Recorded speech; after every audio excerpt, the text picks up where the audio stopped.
Hello there everyone, Ashnflash here. Welcome back to another LEGO Marvel X-Men review. Today we're going to be looking at set number 76022, the X-Men versus the Sentinel, and this has 336 pieces, and back in 2014 this set retailed for $59.99 Canadian and $49.99 USD.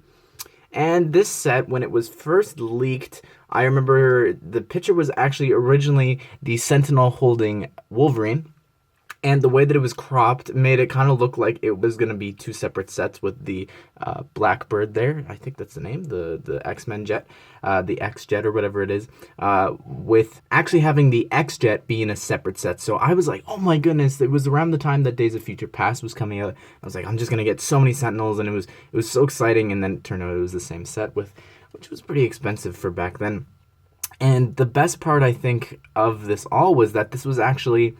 we got an X-Men set after 2 years of not having any.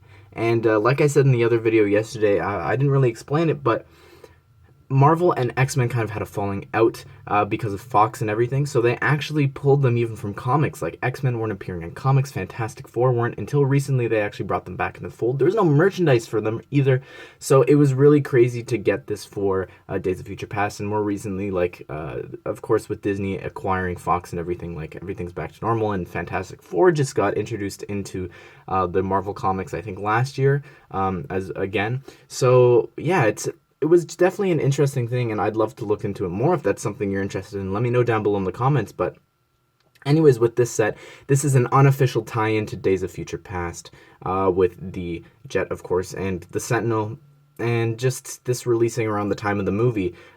This is pretty interesting because they kind of did the same thing with DC when Suicide Squad was released. They actually didn't have direct tie-ins with the movie. They instead had just comic book sets with those characters, which is what they're doing here. So anyways, without further ado, let's go ahead and let's take a look at the set. We'll start with the Jet, then the Sentinel, and then the figures. So here is the X-Men Jet, and I actually really like this. This is actually a really great set. I know that I said it was a little expensive, but for the size that you're getting, I actually can't really complain. I really like this set a lot. It's an iconic vehicle, and with everything else that we'll take a look at afterwards, it's pretty worth the price and everything. But anyways, this is a really cool build. I like the colors. I like the sleekness here. To me, this looks better than the Quinjets that we've gotten over and over again. Anyways, really cool sticker right there with the X-Men logo on the front, and you can just pop that open to open up the cockpit there, which we'll take a closer look at in a second. You have some flick fire missiles on the outside, same thing on that side of the jet. You also have this area that can lift up with another sticker there of like a hazard sign. Not really sure why that's there, but we'll take a look at that interior as well. And then here you've got these missile launchers, which was one of the first sets with the missile launchers that we all know today. You can just push down on that, and I just like the way that it just kind of just moves up, closes in, and it depending on how you angle it, it matches that, which looks really awesome. There's the back thrusters there, nothing really too special going on there. You can move these, but they're pretty flimsy because of the way that the wings are built, but really cool. Just overall, very sleek, very modern, and it looks like it from the comics, so that's really awesome. But let's go ahead and we'll take a closer look here at the cockpit. Lifting that up, you can see that you can actually fit two figures there. You've got some tiles there with some printed details on it, and yeah, so you can fit two of the X-Men in there. And on the back, if you flip it around, you can actually lift it up, and you can see there that there's two other seats there, which is kind of interesting. Not sure why there's 4 seats, even though you only get 3 X-Men throughout all the sets, but there is a cool 2x2 tile there, which we'll take a look at closer. And there is this really cool sticker there that you put on the 2x2, and it just says warning, and it has like a Sentinel drawn there, and I can't make out what that says underneath, but I think it's just like a little graph there. But it's pretty cool. I like little detail like that. It just kind of adds to the set, and it's a cool sticker. Even if you didn't want to put that in the jet, it just looks really awesome. Here is the Sentinel in the set, probably one of my favorite parts of the set, actually, and it looks really awesome. This is in the same sort of style that Groot is in from the Guardians of the Galaxy first wave of sets, so it's pretty interesting here. While it doesn't look like too, I don't know, it looks really skinny and everything, but I like I like what it is. Like, I like the ideas of Sentinels and everything, and Days of Future Past is probably my favorite X-Men movie. So yeah, I really like this torso and everything, and the head printing looks really cool as well. I wish that we got a giant version of this sometime down the line, but oh well. I do really like the colors. It looks really cool. You can articulate everything if you wanted to really well, so you can move the arms like this and the hands like that. You can close the hands there, and you can move the legs like so, and you can see that he's got Trask written on his foot there. Get it? Because Toy Story reference. Anyways, he's got some more moving joints there for his legs and everything. His missiles on the back can actually close down, so if you didn't want to shoot at the X-Men and everything, you can do that. And what's really cool about his hands there, they actually serve two purposes. One is that they can actually store a missile there that you attach to make it look like a laser's being shot at. So that's pretty cool. And you can also do something else. And like you probably saw before, you can actually hold a minifigure there, so that's pretty cool that you can attach a figure and close the hands as well to make it look like you're actually have him in his clutches. So anyways, let's take a look at the figures. Here is my favorite version of Wolverine. While it's not in the blue, it does have the really cool brown outfit, so I don't really mind that. He looks really awesome here. Just the cowl, of course, is one of the biggest draws. And the printing on the torso looks really cool as well. I like the dark brown mixed with the reddish brown. And the belt printing there is pretty interesting. And yeah, it looks really cool. And look at the back printing as well there. You can really see the detail on the torso, like the lines between the dark brown and the regular brown looks really cool. Taking off his helmet, you can actually see, his cowl, you can actually see that he has like goggles on to have his eyes go white with an angry expression. And then on the back, you can see that he has a normal expression, which is different than the one that we looked at from the other set.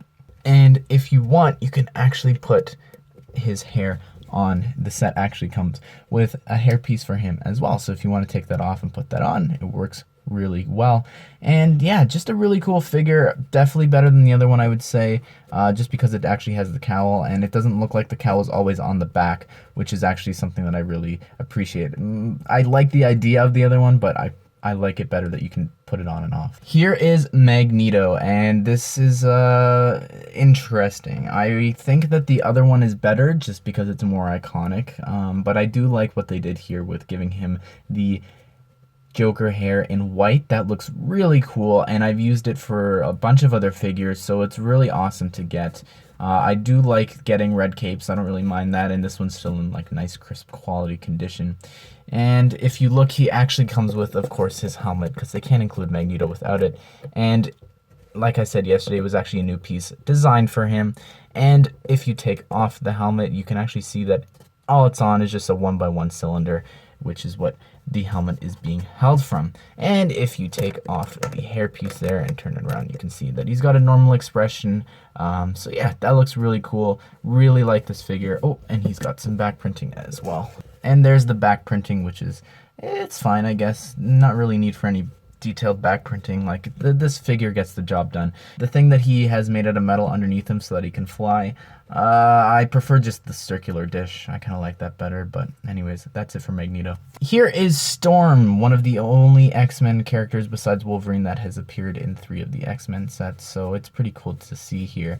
And I like her hairpiece. This is the only time that it's ever come in white. Super helpful for like making Black Cat or any other purist customs that you wanted to make. Really awesome. And I like her torso print that we'll take a look at in a second. Her cape thing is actually exclusive to this set, and I actually used it for a Jasmine figure for my Bricktober pack for the Aladdin movie, so it's pretty useful. She's just not wanting to cooperate, but anyways, you just take that off like that, like I just did, and you can just flip it, fit it through the hand there, so that's pretty cool. And you can see her torso printing a little better if I take them off. And it just looks really cool with the X-Men logo on her torso there. Taking off her hairpiece, you can actually see that she has a cool, normal, generic expression, so when she's not actually like calling a storm or whatever, using her lightning powers and ice powers, so that's pretty cool. Cool back printing as well. and just a really great figure. Like, they didn't have to do the detail on the legs and everything. It just really completes this figure. And probably my favorite inclusion in the set is Cyclops, and I love this figure a lot. I'm so happy that he's actually finally made into minifigure form. Here I am talking like it was just yesterday, but I like the color scheme with the dark yellow. I really like that color, and I wish that it was used more often. And turning it around, you can see that he actually has some cool back printing as well, carried over from the front, and some back head printing as well, which didn't need to be done, but I really like that. Prefer this to the version that he actually comes in the Lego Marvel Superheroes game, with the bright blue and with the hair. I just like this one better, and I'm really happy that we finally got him. So I thought that we would go ahead and we would take a look at the comic book that was actually included with the set. Again, like yesterday, we did that with the original X-Men set, and on the back, it actually has the X-Men cover art for the comic, I guess, that they're trying to tell, and the story that they're going for. But anyways, on the front of it, the actual front, it's just a Guardians of the Galaxy one, which I'll just quickly flip through, because I know that I'm sure a couple of you would want to see that. But it just kind of tells the events of Guardians through Lego's eyes. Love the style of art here, and it's just really cool. And there you go, they got the orb. And here's the X-Men one, so it's really cool. I really miss the comic books like this. And again, see how they're fighting. Are they fighting alongside Magneto there? Or how is he on the floor at the bottom? But anyways, oh, I think it crashed on him. Anyways, but yeah, so they're fighting the X-Men. The X-Men were fighting the Sentinel, and then they start fighting Magneto for some reason, and then, no, they've got Wolverine again, and so they're fighting for whatever reason. And another anticlimactic end to the comic book. So, yeah, I guess you just have to get the set and have to finish it yourself. But that's it for this. Let's wrap things up. Well, there you have it, everyone. That is the X-Men versus the Sentinel set. Definitely one of my favorite Marvel superhero sets, I would say. I think that I like this set better than the other one. I know everyone's going to be like, but the other one has Deadpool. But yeah, I guess. And I do like the Magneto from that better. This set is just, like, I really like the build. I don't normally like vehicles, but this is a pretty cool vehicle. And yeah, I think that it's from a great movie, quote unquote, from a movie. But I really do like this set a lot. Could it be improved? 100%. Why do we need Magneto? Wolverine, I understand. He's iconic. He needs to be in it. But Magneto doesn't need to be here. Could have been Mystique. But literally another X-Men, because why is he even here? He's from the Brotherhood, and it's not like they're working together here, at least not on the promo art and everything, and the comic. So it's really strange to me why he was included here, just to get people to buy it, I guess. But I would have preferred, like, maybe a dock that could open up in the back, like, move down, and you could have Professor X in the set and have him wheel out. There's just a bunch of different things that I would really do differently with this set, and like, include Mystique. She played a big part of that movie, and she's beloved, so to have Magneto here, it just, I don't know, I don't really like it. But anyways, everyone, I hope that you all enjoyed the video, and I hope that you enjoyed this review.